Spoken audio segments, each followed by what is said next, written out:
On today's episode of the DuckZone503 Podcast, we're going to be recapping this Week 11 matchup of USC at number 6, Oregon. I'm your host, Dominiqk Peterson. This is the DuckZone503 Podcast, where we talk all things Oregon football. Let's get into it, people.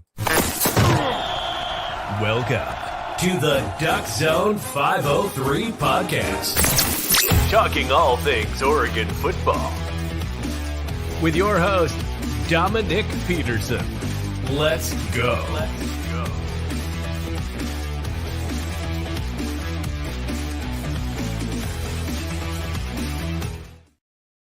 Welcome into today's edition of the DuckZone503 Podcast. Today is Monday, November 13th, 2023. And man, oh man, I am happy to be with you. The Ducks picked up a nice, solid victory over the Trojans at home. 36-27 was the final score in Autzen Stadium. And oh man, it's a great day. We're starting a little bit early today. It's 8:13 a.m. in the morning. I told you guys to be here at 8:30. I know a lot of you are going to come in around that time. Hopefully you guys are subscribed, hitting that bell so you guys are informed and ready to go. This game had everything in it, guys. Autzen Stadium had energy, man. You could feel it. It was a blackout game. This is the for season ticket holders, this is the game that everybody circled on the schedule. Now I get it. USC came in with 3 losses already on the season on the brink of just being a straight disaster. They fired their defensive coordinator. So of course, this game kind of lost a little bit of its luster. It was a night game.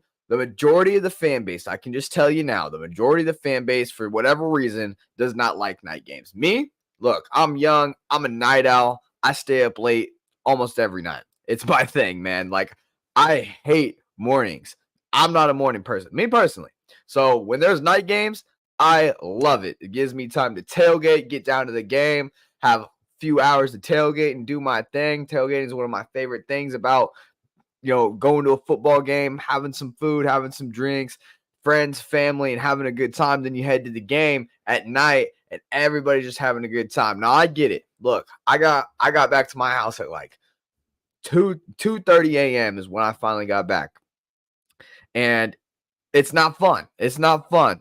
But I'm built for the nighttime. I was built for this. So me personally, I love the night games, and Autzen Stadium was absolutely rocking. You had Bo Nix, dark horse Heisman contender this year, no doubt. This man has been lighting it up, close to 80% completion rating all year long. Every single game, he has not had a bad game. Look at his stat line. Go back to Bo Nix. Go look it up. Every single game, he has just been Mr. Consistent. That's the thing you need if you're going to be a Heisman. You can't have no bad game. You got to step up. Now, he does have that loss to Washington, which set him back in the Heisman race a few weeks ago. But ever since then, he's just been nothing but money and going nuts. We'll get into his stats in a second. And then we had Caleb Williams, the USC quarterback. Everybody knows him, projected to be the number 1 NFL draft pick compared to Patrick Mahomes. Absolutely special athlete on the USC side of things for the quarterback side. And then in this matchup, you also had Lincoln Riley, Dan Lanning. All right, 2 of the elite coaches in this conference. 2 of these coaches came in around the same time. That, we already know USC, Southern Cal, and Oregon. Multiple recruiting battles. They each go back and forth. It always seems like USC is grabbing a 4 or 5-star kid over Oregon, and then the next second, Oregon's grabbing 1 or 2. And, that's the thing, is on-field results and off-the-field results have been going Oregon's way as of late. Now, we all know, hey, I give my respect to USC in the history. They have been absolutely dominant in the 70s, 80s, 90s, and we all know what they were in the early 2000s. But ever since, I would say, I'd like to argue, ever since 2009, when Oregon beat USC, it's been real different. Matter of fact, Oregon is now 12-6, counting this win this year, since 1998 against USC. So they've been winning over USC on the field and off the field in recruiting battles as of late. So this is going to be fun to watch going into the Big Ten and carrying this on going forward. There's also, speaking of recruiting, there's a bunch of visitors in this game for the Ducks in the 2024, 2025, and 2026 classes, and they got to witness this game. Look, guys, this is absolutely awesome because we had the 5th largest crowd in Autzen Stadium history. We had 59,000 957 people on hand, and it was absolutely electric. I got to take my boy Kyler there again. I took him to his very first game last week. Now he gets to experience this crowd, fifth largest attendance. Man, straight blessings to everybody who was there. It was absolutely awesome to see everybody who recognizes the podcast, meeting and greeting everybody. Absolutely awesome. And for the Ducks to put on a performance like they did. Now, look, we'll talk about it. I don't think the scoreboard really reflects the performance they had, but man, it was an absolutely dominant performance.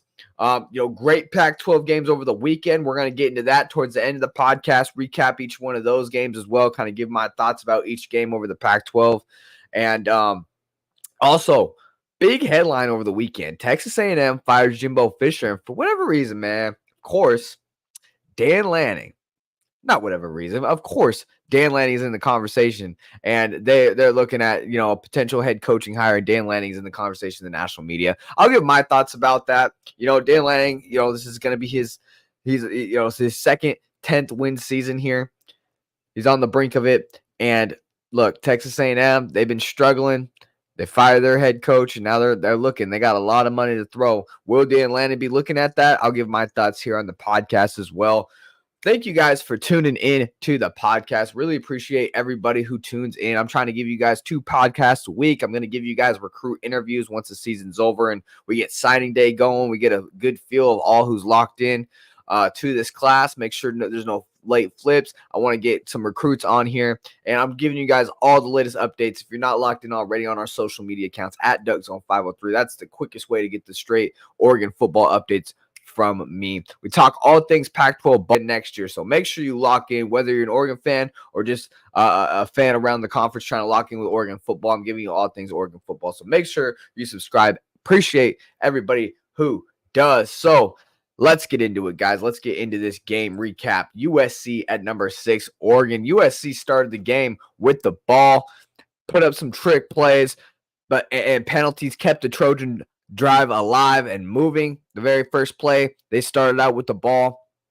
It was a 3rd and 9 on Oregon's 44. Ducks desperately need to stop them. What do? What's a big difference this year that they didn't do last year with this defense? They get Caleb Williams and they get a sack, and then they get USC out of field goal range and get the ball back to the Oregon offense. That was absolutely electric. Shout out Brandon Dorlus on that first drive for getting pressure up the middle and getting to one of the best quarterbacks in the nation early on. Oregon gets the ball back, and in a blink of an eye, guys, they go up 7-0, guys. Bo Nix to Tej Johnson on a pass and catch. Tej Johnson makes a back shoulder throw and catch, spins away from one of the defenders, and takes it 77 yards to the house to start off things offensively for the Ducks. And man, what a connection it has been as of late, especially for these 2 players in Bo Nix and Tej Johnson. Obviously, you know the story. They're brothers. They're really having that brotherly connection on the field, no doubt, man. It's been special to watch these guys, and they started off the game up 7-0. I thought that was absolutely huge for Oregon to start the game up 7-0. You don't want to start, especially against USC and the offense they have, and they were able to get confidence, especially on the first score. I really like how Oregon, USC got the ball first. Oregon came out and stopped them, got the ball, and almost immediately put up a score. USC gets the ball back and goes 5 minutes and 23 seconds down the field. It's kind of a lengthy drive for them. They had to work for it, but Marshawn Lloyd eventually gets in the touchdown. Marshawn Lloyd is one of the best backs in this conference. I spoke about this with USCJ on our preview and prediction episode. I think he's just as good as Bucky Irving, man. Marshawn Lloyd is definitely a talent. He just doesn't get as many carries as some of the other backs in the Pac-12 here. But Marshawn Lloyd got in the end zone there to even up things in the mid-first quarter. Again, almost immediately, guys, when Oregon got the ball back, they score on an explosive 84-yard scamper and score from Troy Franklin over the middle. I mean, guys, Troy Franklin, look, he's 6'3", right around 190 pounds, and he just moved against those USC safeties. I mean, he was an absolute blur on the field right over the middle.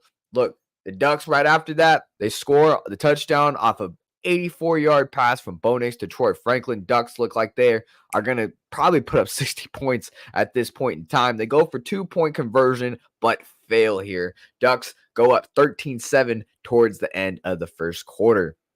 And look, this is the thing about the USC defense, and this is something about the Oregon offense, the Oregon defense last year that was so frustrating. I can feel USC fans' pain here, is when we scored on that 84-yard play, that was a 3rd and 13 for that USC defense. They had the opportunity to get off the field, and they just didn't capitalize.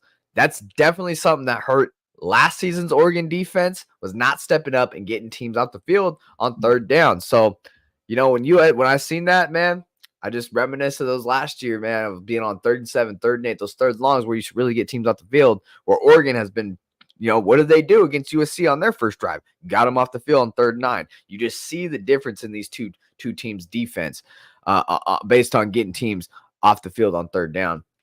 And, after that, look, Oregon came out their first 2 drives and scored like this. At this point in the game, it really felt like Oregon might score in the 60s based on just how the game was going.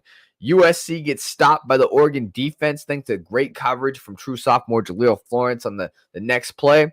The former 4-star, look, guys, Jaleel Florence was once a USC commit and then later flipped to the Ducks. So this was a big game for him, and he definitely showed out, played some physical coverage out there, and got a stop on the next USC drive. The next drive, it appeared USC was going to stop the Ducks on a 4th and 1. They forced them into a 4th and 1, but an offsides call on the Trojans kept the drive alive. Oregon marches down to the goal line, but penalties, which have been a problem all year for this Oregon team, backed them up and stalled the drive out for a little bit.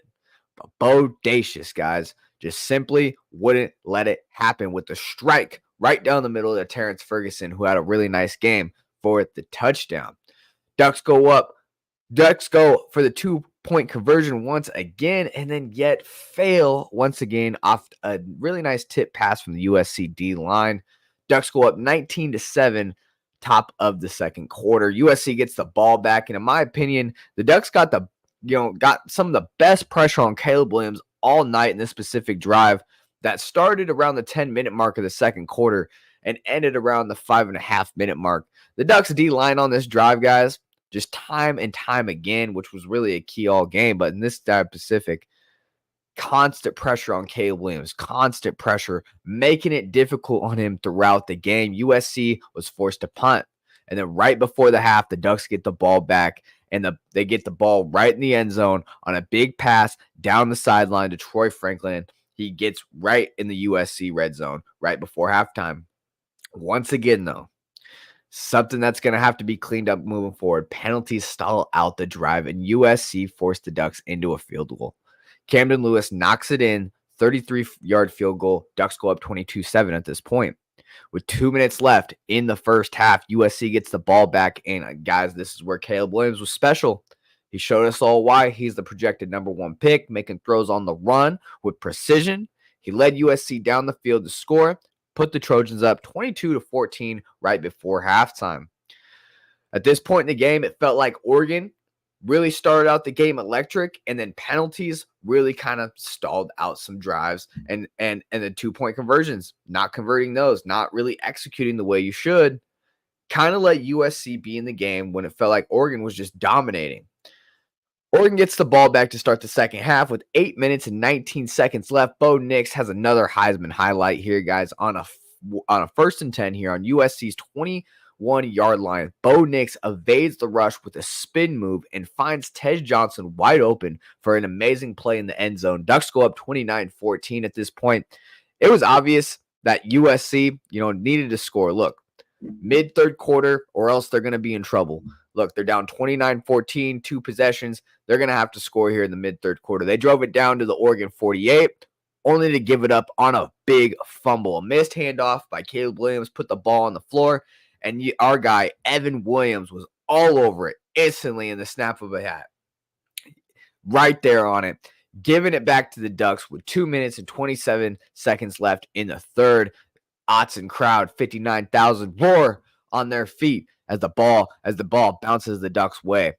Right after the 5th largest crowd in Autzen Stadium shouts right before the fourth quarter, The ball was on the USC's 19-yard line. The crowd's ready, roaring, and Bucky Irvin runs it right to the right, punches it in the end zone, put the Ducks up 36-14. Ducks get in control of this game, entering the fourth. The rest of the game would see USC score 2 touchdowns and have one failed 2-point conversion. The first touchdown, USC tight end gets behind the defense. Looks like there's a miscommunication there between the corner and the safety. Broken coverage behind the Oregon defense sets up USC nicely in the red zone. Caleb Williams then throws an out route to his wide receiver right where it needed to be. And our corner was right there. It was pretty nice coverage. It's just, man, Caleb Williams is really special, really accurate with the football. And the Trojans were able to get in the end zone for a touchdown. Ducks go up. Ducks are still up 36-21 at this point. Oregon would get the ball back, take it all the way to the USC red zone. Looks like Ducks were about to score, but once again, guys, penalties stall out the Oregon drive. Bo Nix was able to bail him out with a touchdown with a Heisman moment. The last time the drive stalled with penalties, well, not this time, guys. Oregon was forced to attempt a 41-yard field goal that eventually missed. And this is another area of concern. It's not just penalties that have emerged of late, really, is the Camden Lewis kicking game. Look, early in the year, guys, that 41-yard field goal that he missed would have been money for Camden.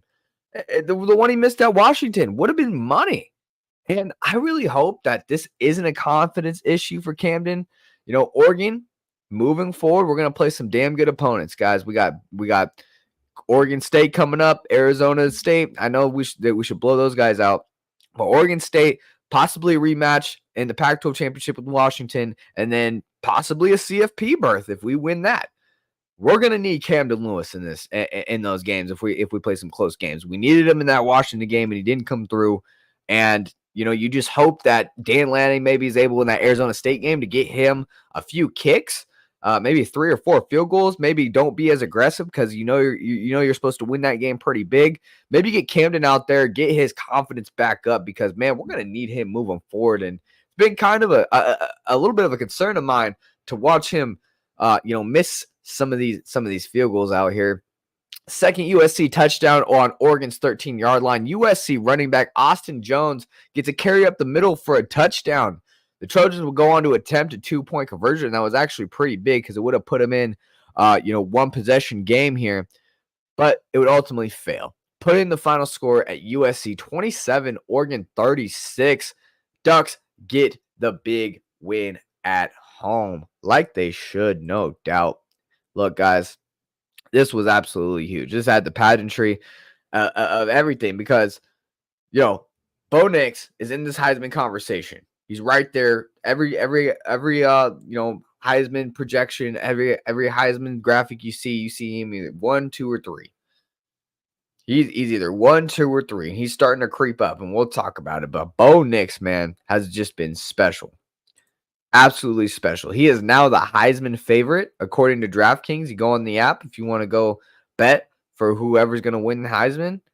Bo Nix is number 1 at minus 125. You got Michael Penix at number 2 at plus 280. Marvin Harrison Jr. at plus 450. Jaden Daniels at plus 650. And then it kind of falls off there. Number 5 is Jalen Milroe at plus 4,000. But really, those top 4 guys look like they're going to be in it to win it here at the end. I think it just comes down to, I really think it's going to come down to if Bo Nix wins out with Oregon, going to the Pac-12 championship, Michael Penix is right there, number 2.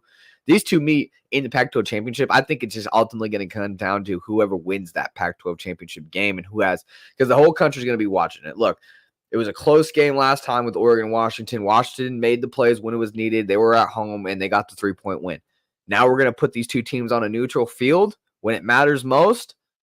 That's your Heisman moment right there. And I think ultimately Bo Nix, Michael Penix Jr., maybe Marvin Harrison Jr. or Jaden Daniels, one of those two are going to make it to New York City, and it'll be those 3. But I ultimately think whoever wins the Pac-12 championship this year between Bo Nix, Michael Penix is going to be your Heisman winner. What up, Cole? Go Ducks. Cole Mosteller says, go Ducks. What's up, man? Luke Dog Plays says, Oregon coasted at the end. It was disappointing. However, this team is so impressive. Agreed, man. Like, the way they came out to start the game, it felt like they were going to put up 60 points, man. They were coming out banging. And shout out to USC, though. That might go to USC's adjustments, kind of slowing down the Ducks and what their defensive coaching staff is kind of doing. Look, they gave up 52 to Washington to give up the 36 to Oregon. Shout out to USC's defense. You're starting to see a little bit of improvement in game one without Alex Grinch there. So that could have been playing into it. But at the end, I did feel like maybe Oregon got a little bit comfortable and didn't really hit the gas like they should have. But in the end, a win's a win, and they get it done. Jordan Steele, SCO Ducks. But how do you feel about the Dan Lanning rumors? And yes, we are going to talk about Dan Lanning possibly going to Texas A&M. As we know, Jimbo Fisher gets fired in a big school like that with a lot of money and a lot of resources. They're going to be looking to hire the best of the best out there. And Dan Lanning has proven it. He's a defensive coordinator. He won a national championship as a defensive coordinator at Georgia in 2021. Comes to Oregon, wins 10 games. Now he's on the brink of doing it again and has one loss here in his second year. His recruiting. He's got Oregon sitting pretty in 2024, 2025, 2026 recruiting class. This guy is going crazy. We're going to talk about it. I'm going to give my take. Does Texas A&M have a realistic shot at Dan Lanning? We're going to talk about it later in the podcast. For now, let's talk about how special Bo Nix was in this game, man. We're talking about Caleb Williams versus Bo Nix. That was a big headline in this game because Caleb Williams won the Heisman Trophy winner. He was the last year's Heisman Trophy winner. And now Bo Nix, as we see, he's the betting favorite. All Bo Nix did was go 23 for 31, 412 yards, 13.3 yards per pass, 4 touchdowns through the air. QBR 96. Caleb Williams, 19 to 34, 291 yards, 1 touchdown, 68.1 QBR. I mean, Bo Nix by far had the better game. And we talked about Bo Nix versus Michael Penix, who's number 2 on this list. Look at that head-to-head. Bo Nix had the better game statistically. Now, Michael Penix made the game-winning throw. I'll give him that. But we want to talk numbers. We want to talk stats. Head-to-head, Bo Nix, man, absolutely outperformed Caleb Williams. Now, Caleb Williams' offensive line is not nearly as effective as Oregon's offensive line at protecting the quarterback.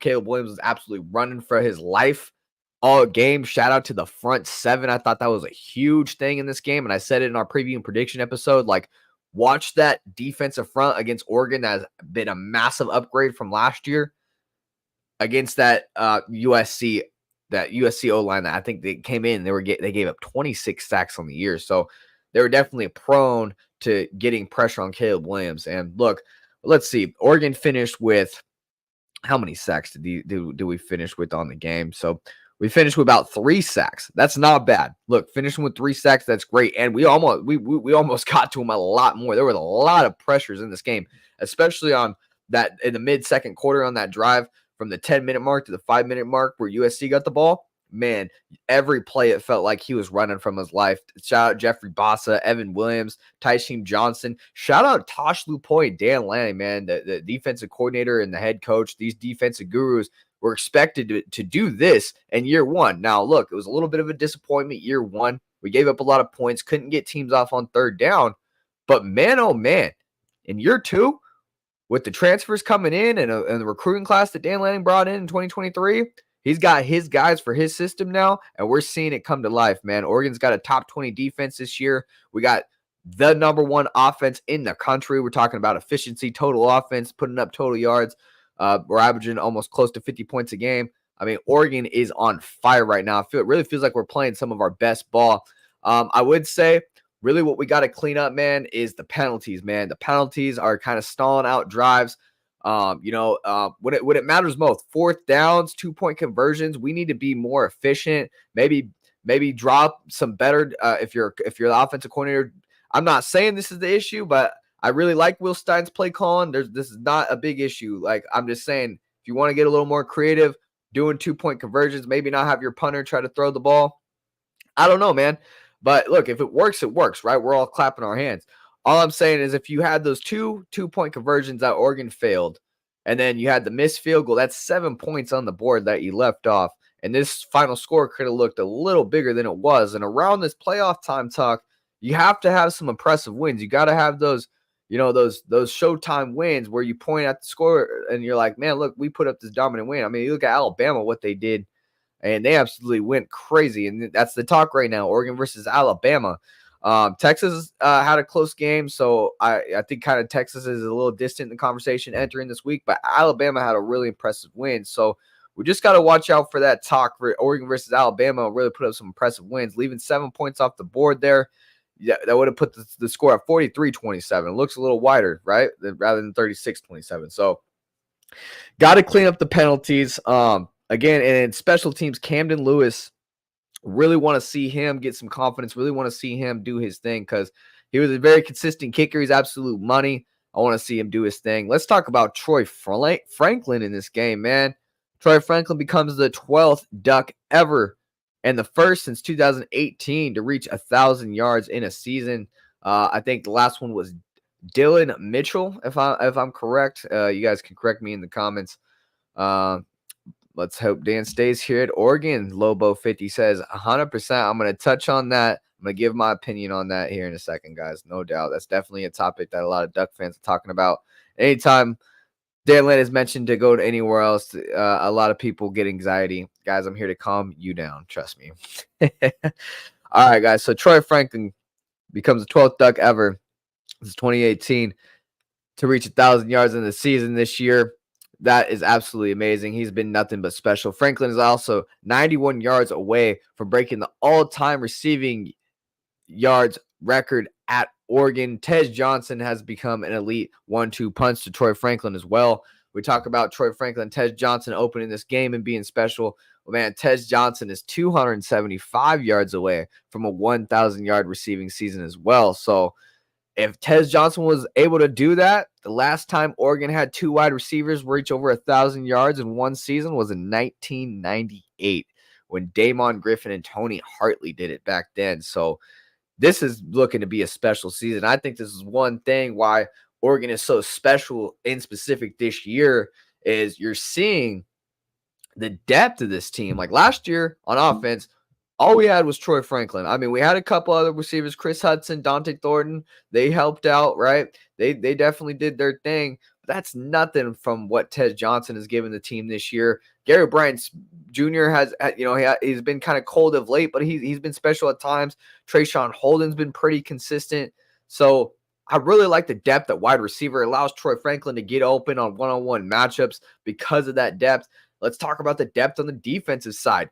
Caleb Williams running for his life all game, man. We're making it uncomfortable. There's a reason why he wasn't thrown for 400 yards on us.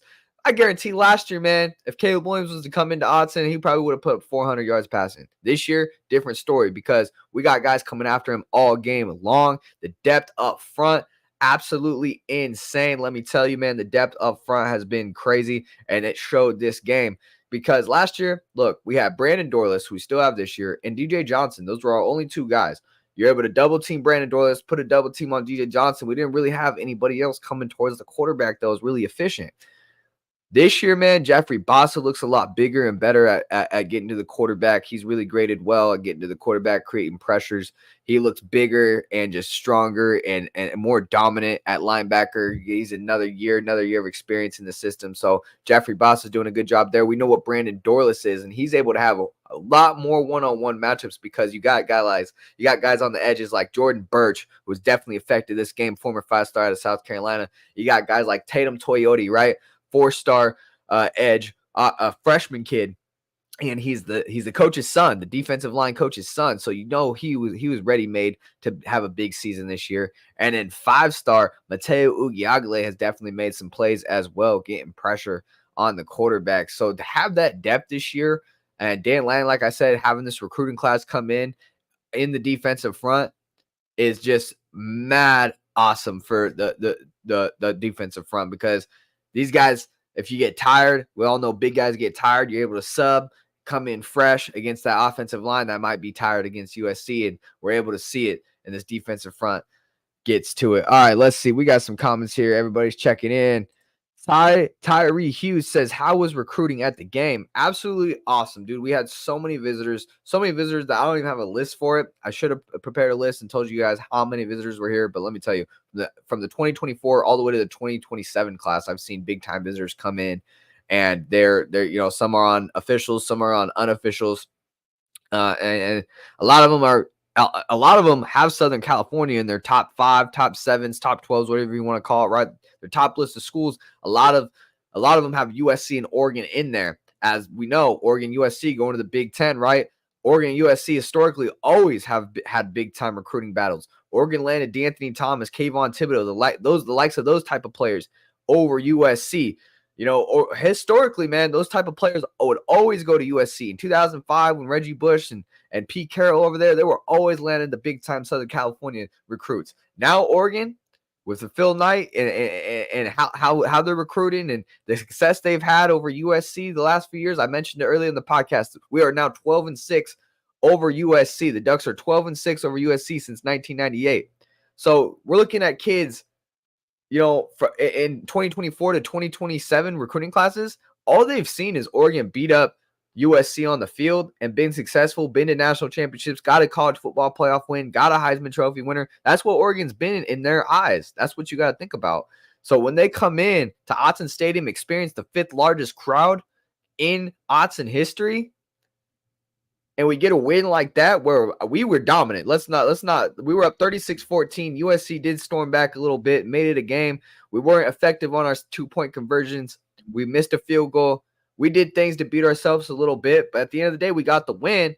But Oregon was just dominant in every statistical category. I mean, let's look at the stats.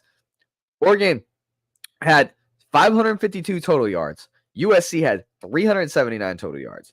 And let's talk about the defense, guys. To hold USC, this type of offense that came in at number 2, I think, in total offense in this game, to hold them to 379 total yards, to hold Caleb Williams under 300 yards passing this game, clap it up for the defense, guys, man. Real good stuff there. Let's see here. Oregon passed the ball for 412 yards. Those big 2 plays to start the game were a big thing on that. Again, 12.9 yards per pass. That's absolutely insane. I thought the run game was going to be huge this game. It definitely came through. 140 yards rushing. I definitely wanted to see us run the ball better than that, but still, like I said, guys, we get the win. I'm not too picky about it. Bucky Irving had 19 carries, 118 yards on the ground, and a touchdown. I thought he was going to be big this game. Shout out Bucky Irving. And I think a big thing, again, this game too, as we get closer to conference title talk, as we get closer to college football playoff talk, I think it's a big thing that we stayed healthy. No injuries. Again, let's keep knocking on wood here because Noah Whittington, our running back 2 that went down earlier in the year, that's really our only significant injury on the year so far. And there was really no big injuries this year. I did see Bucky Irving limping on the sideline. Kind of worried me there. As far as the reporting goes, I haven't seen anything injury reporting of Bucky Irving, so I assume he's healthy. But as far as recruiting at this game, man, it was absolutely huge to get the 5th largest crowd, blackout game. The energy was absolutely insane. We got the win. So let's go, man. A lot of those recruits are going to have USC in their top list of schools. So to have this recruiting pitch go into those living rooms, Dan Lanning and the staff can go into those kids' living rooms and say, hey, if you want, do you want to go to USC where they point at titles with dust on them, or do you want to go to Oregon where we're winning games now? You know what I mean? We got PTSD from past coaches. I'm with you guys 100%, but I just think Dan Lanning, man, it's a different story. I'm going to get into it here in a second. I call Tez Johnson the Tasmanian Devil. I love it. I'll go with that. Tasmanian Devil. 100%, guys. Tasmanian Devil, guys, that's an impressive nickname. I'm not going to lie. But you guys know what else is impressive? Winning money and watching sports, guys. I'm in love with Mojo Fantasy. It's a crazy new app that turns sportsbook odds and selections into fantasy contests. Guys, here's how it works. There are thousands of NFL and MLB player props. You build a portfolio, and the better your portfolio performs, the more cash you win. Pick as many props as you want and try to beat the crowd. It's a whole new way to play fantasy. The props act like stocks so you can buy and sell live all game long. It's the only fantasy app that lets you make moves after the game starts, so you're not stuck with a bad pick. You can cash in on a hot start or just hang on and let them ride. Cash contests are based on real sportsbook odds. Get the same live player prop selection odds and cash outs as Mojo's New Jersey Sportsbook. You can trade sports just like stocks. You control the action, ride your picks, cash out, or enter new positions instantly. And there's no house advantage, guys. This is one reason I love playing Mojo. Beat the crowd by building the biggest portfolio to climb the leaderboard and win cash prizes. Look, guys, if you know the game of football better than the other guys that are playing this game, it's easy money. Just letting you know. That's it, guys. Make picks, make moves, make money. Download now on the Apple App Store and use my code DuckZone for a 100% deposit match up to $100 for your first time deposit. Link in the description for more. Got to be 18 plus to play the game, guys. Link in the description for more if you want to go play some Mojo Fantasy, win some money while watching sports. I think we got some Monday night football, Thursday night football, and then it's Saturday and Sunday night football. Man, let's win some money with me. All right, let's recap my 3 keys to the game. As you know, in our preview and prediction, we like to recap our 3 keys to the game. Or we like to give our 3 keys to the game. And on our recap and analysis episodes, we like to recap and see what Oregon did here. So number 1, I had limit explosive plays. Bam, check mark right there. Look, they had a few explosive plays. I think like the tight end got behind the defense on a miscommunication from safety. But other than that, really, they kept USC in front of them. USC kind of did a good job of moving the ball here and there. Caleb Williams was certainly special at times. I mean, that's going to happen going against a talent like that. Number 1 draft pick projected to be, right? Compared to Patrick Mahomes, I mean, he's going to make plays. But for the most part, guys, USC came in as the number 1 team in the conference at getting plays past 20 yards, past 40 yards, right? Making those explosive plays. And for the most part, the Oregon defense did really well, keeping things in front of him, getting pressure on Caleb Williams, making him hit his check down a lot, not letting him get comfortable in the pocket at all. Number 2, I'd contain Caleb Williams. I really wanted 250 yards or less. I like that 250-yard number. I really thought that was going to be hard to do, realistically. But if Oregon was able to hold him to 250, I thought it was realistic. Look, Notre Dame, Caleb Williams probably had his worst game of his career. He had 199 yards total. Arizona was able to hold him to 256. There was another school, I can't remember it, that held him around like 250 again. But Oregon was able to hold him to 291. I think they really did contain him, really had him hitting his check down. They didn't let him get really hit, no explosive play. Look, only 1 touchdown passing for him. That's it. Held to 300 yards under. I know I said 250, but I'll still give the check mark for number 2 because they did contain Caleb Williams. They did not let him go off and beat Oregon. Now, he did make plays here and there, but most definitely this defense definitely contained him, I would say. Number 3, I got control of the clock and the tempo with the run game. Now, I don't think the run game really took over the game like I really thought they would. I thought this run game would definitely take over. I thought this would be a game where Dominiqk would probably throw the game maybe 18, 20, maybe 23 times. Let's see. How many times did Dominiqk throw the ball? He threw it for 31 times. I think Will Stein in this offense, I'm not going to lie, I think they're really trying to get Dominiqk involved. I think they're really trying to get his numbers out there. I think they're trying to win him the Heisman. I mean, you've seen Dan Lanning publicly say it in his media interviews after the game. Like, I thought this was a Heisman-type game for Bo.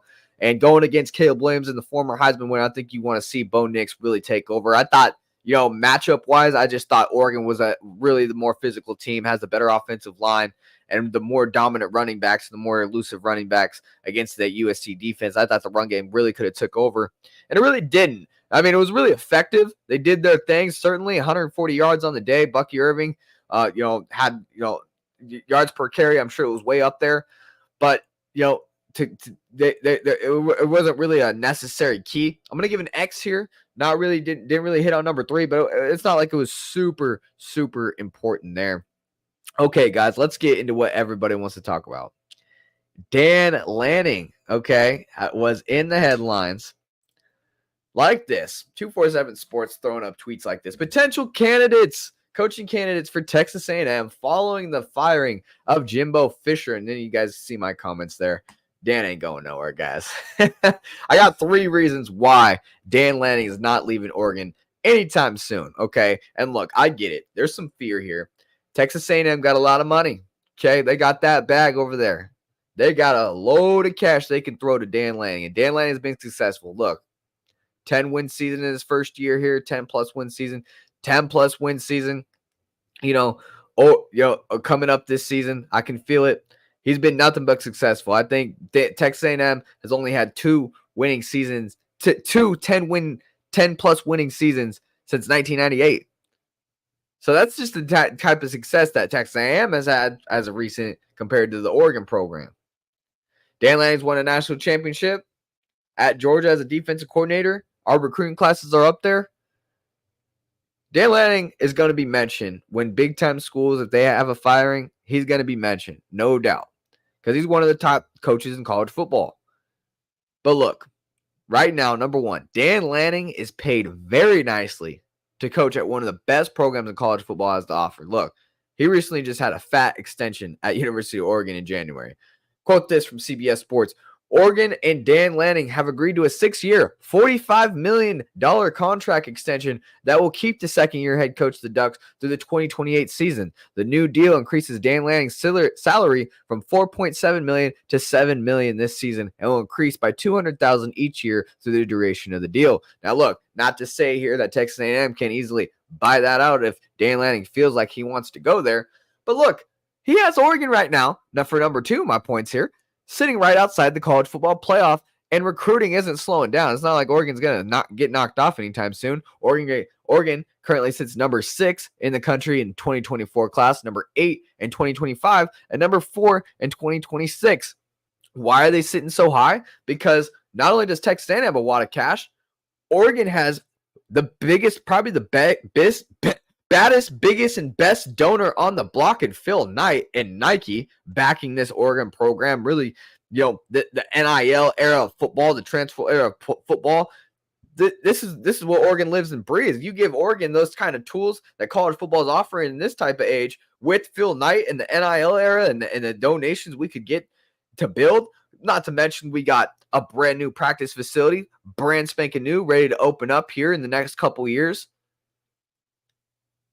Look, fun fact. Look, Dan Lanning, we're 1 win away from a 10-win season. It would make it his second 10-win season here at Oregon. That's just as many 10-win seasons at Texas A&M since 1994. Shout out George Shorts for that stat there. It's just been historically a more successful program to be here, and it's been established, and we're working our way. We're almost there on the brink of a college football playoff. And then number 3, I think this is the biggest point here. His family loves Oregon and has been bouncing around his whole career all over the United States. Look, this is the time when your kids are in middle school. His kids right now, middle school, they're entering high school. That's that age where you really want stability and foundation as a family man. And we've seen Lanning embrace his family, openly and publicly. And look, the University of Oregon and the community here in Eugene absolutely love Dan Lanning and his family. And they really seem to embrace it. Dan, look, he's went from Missouri to Pittsburgh to Arizona State to Houston to Alabama to Memphis to Georgia. Now Oregon, all within 10 to 15 years. Look, guys, I get it. It's a grind when you're a head coach, and there's a lot of that in this time of age. But that's a lot of moving around. And Dan Lanning finally gets his head coaching position very nicely paid at a place where he's winning, and he has the future set up. And the biggest thing is, too, as well, we're going to the Big Ten. Our future is solidified. It's not like we're one of these schools where we don't know where we're going. And one of those head coaches, Oregon State, Jonathan Smith's a real nice head coach, but what's the plan for Oregon State financially? What conference are they going to be in? Those are tough questions that maybe the football program and Jonathan Smith might not want to leave Oregon State, but that puts them way more in a vulnerable position for their head coaches to leave for schools like Texas A&M. Now, I'm not saying that Texas A&M is going to go after Jonathan Smith, but I'm just saying those type of coaches are more vulnerable than where Oregon is. He's set up with money. He's got recruiting. He's got practice facilities. He's got everything Texas A&M got. The only thing is that Texas A&M might have, but it's more than Oregon, is just more money. Just more money. If Dan Lanning wants a pay raise, that's what he's looking for in life, go take it. But I honestly don't think that's what he's looking for. I think he wants a place where community he's loved. I think he wants a place where he can grow and win a national championship, and I think he honestly believes he can do it, especially with this team this year with Bo Nix, the defense he has. No doubt about it, man. I think this is going to be a special year. And look, if Dan Lanning wants a pay raise, go take the Texas A&M job. But, man, I think this is home for him. I think he knows the Ducks are special this year, and I think this is where he wants to be for a little while. I think this is going to result, too, in a pay raise for Dan Lanning. It's ultimately going to result in a pay raise for just what he's been doing in the first 2 years, right off the bat, 2 10-win seasons. Right on, and especially if you go to the college football playoff this year, you're going to have to give him that pay raise. Oregon's going to have to show we want him to stay. Another contract extension talk, whatever you need to give him, but bump his pay up and show, hey, if other schools come calling, some of the big-time schools with a lot of money, we know we're going to have you here, man.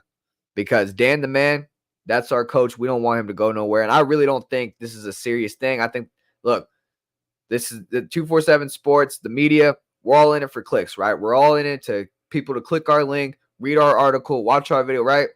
So when you come out with a headline with a big fan base like from Oregon and you put Dan Lanning on there and potential coaches, there's probably no sources to this at all. Matter of fact, I think Texas A&M, if you're going to fire your head coach publicly right in the middle of the season, I don't think you fire him unless you know exactly who you're going for, man. And look, there's absolutely no sources as far as right now at the time of this recording as of Monday, November 13th, 8:57 a.m. There is nothing out there that I've seen of a serious report connecting Dan Lanning and Texas A&M wanting to take the job. And I don't think they will be. I think pretty soon we're going to hear Dan Lanning come out to the media. He's going to start previewing Arizona State here to the media. I guarantee this is going to be it's going to come up, and he's going to say something like this, man. I love the University of Oregon. I want to be here. I want to stay here. I love what we're building. I don't want to go nowhere.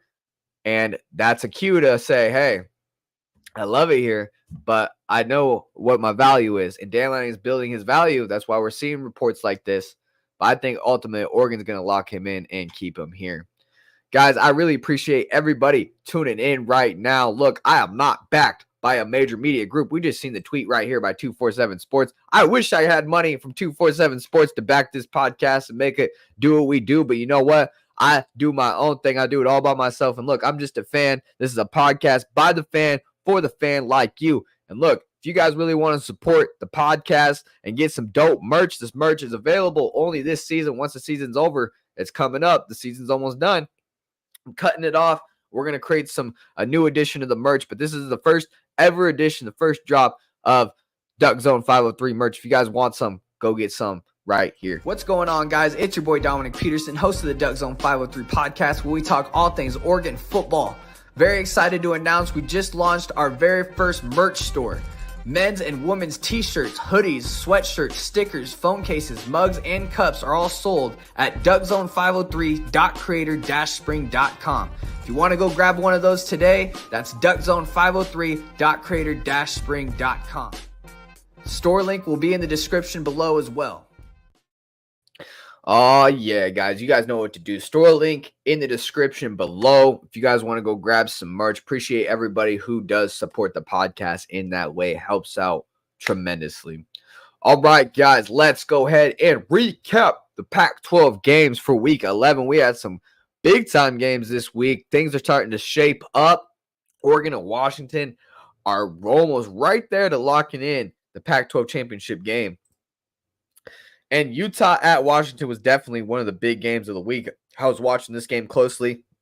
I was on the way to the stadium, man. Utah was up 28-24 at the half. Number 18, Utah at number 5, Washington here. Washington's at home here. Utah was coming out strong, man. I'm talking their offense. Bryson Barnes, man. That pass game surprisingly was moving it against this Washington defense. It's another game where Washington, man, look, they're right there, right on the brink. They beat Oregon in the head-to-head, so they're right there above Oregon. But let's be real here. They struggled against Arizona State. Stanford on 4th and 1. The guy had it in his hands, dropped the ball. It hasn't been that impressive for me for Washington. They get by Utah here. Look, that second half for Washington, credit to them. They were down 28-24. They absolutely shut out Washington, or they absolutely shut out Utah.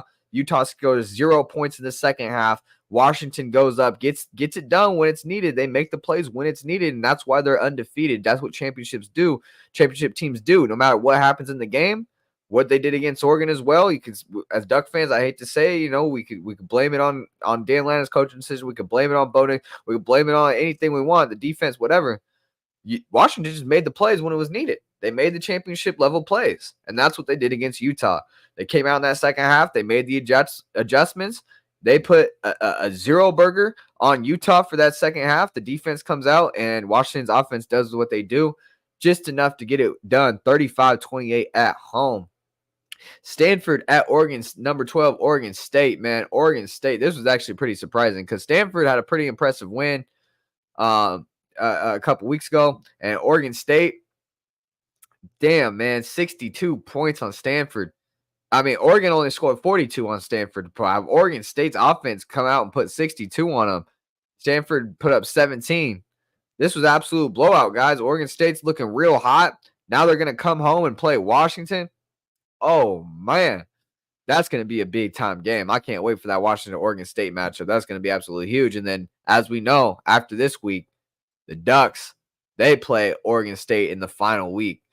That's going to be huge, man. It's coming down to the wire here, guys. Number 21, Arizona at Colorado. This was a nice back-and-forth game, real close game. Colorado's final home game of the season here.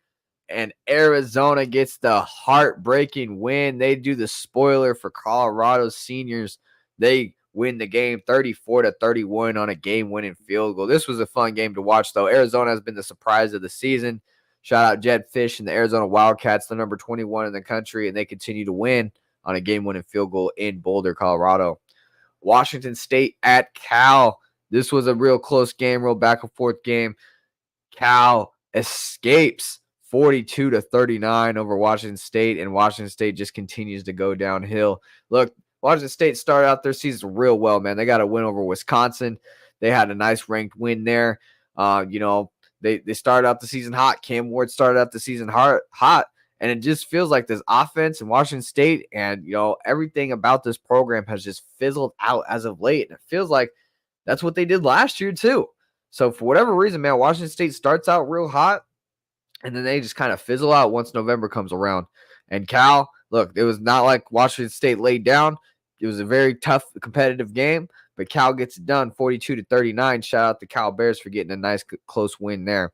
Because, as you know, Cal lost a close one to USC. Very, very heartbreaking loss there when they missed the 2-point conversion. And Cal's a good team, man. They play teams competitively, so good win for Cal there. And then Arizona State at UCLA. This was a surprise, too, because Oregon goes to play Arizona State next, and Arizona State gets a nice confidence booster here, picking up a nice road win.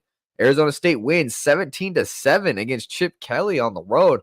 And UCLA's offense has just been absolutely ugly, man. Talk about an ugly game, man, where they just score 7 points. And you usually think about Chip Kelly and offense and how electric it is. It's been a struggle for UCLA's offense this year. Their defense, you want to talk about their linebackers, probably the best in the Pac-12, right? Their linebacker corps there, getting pressure on people. Their defense can stop any offense in this conference. But man, oh man, their offense, man, cannot stop a thing. And when you just can't move the ball on offense, and your defense keeps going on the field again and again and again, man, they get tired eventually. And Arizona State, they're not a very good team, but when your offense is only putting up 7 points, a lot of teams are going to beat you. And Arizona State did. Arizona State wins this one 17-7. So that's it for the week 11 here in the Pac-12, where Washington wins 35-28 over Utah. Ducks get it done over USC at home 36-27. Oregon State blows out Stanford 62-17. Arizona gets a game-winning field goal over Colorado 34-31 on the road. And then Cal gets a nice close win 42-39 over Washington State. And to cap things off, we got Arizona State 17, UCLA 7. What a week in the Pac-12. And a fun week for Oregon, of course, as we got the big win. Let's go, Ducks. Appreciate everybody for tuning in once again. I'm your host, Dominiqk Peterson. This is the DuckZone503 Podcast, where we talk all things Oregon football. If you haven't already, hit that like and subscribe button down below. We hit 1,000 subscribers. People, really appreciate you guys for that, because that was our start of the season. We set out for 1,000 subscribers. It ain't even the end of the season yet, and we're already there. Appreciate everybody. We've been growing like crazy on the social medias as well. So shout out everybody. Go Ducks. I give you guys 2 podcasts a week. I'm giving you guys recruit interviews here pretty soon when the season's all up, and giving you the latest updates, all things Oregon football on our social media accounts at DuckZone503. So make sure you go hit the follow there. We're talking all things Pac-12 ball and then Big Ten next year. So make sure you lock in if you're a Big Ten fan as well. We're going to have our preview and prediction, guys. We're going to the desert in November. That's always kind of scary, right? But I think Ducks should get things done, no doubt. Arizona State is not a good team this year. But historically, man, how it's been. No matter how good, no matter how bad these Arizona teams are in November, it's always scary for the Ducks going in there, man. So it's going to be fun. We're going to preview and predict this game on Wednesday or Thursday, so be on the lookout for that. I'll give you guys more updates on our social media on the official time when we'll be doing that preview and prediction. Trying to get a special guest. Looking for a special guest. If not, we'll try to get We'll try to break this game down as much as we can, but it's going to be fun, guys, going out to the desert. If you're going out there, have a great time. It's always good weather in Arizona. I'm not going to be out there. I'll be watching from home. But, hey, man, go Ducks. As always, I will see you guys in the next one on either Wednesday or Thursday. Follow the social media for the official time on when we're going to do that. As always, guys, go Ducks. Hope you all have a good one.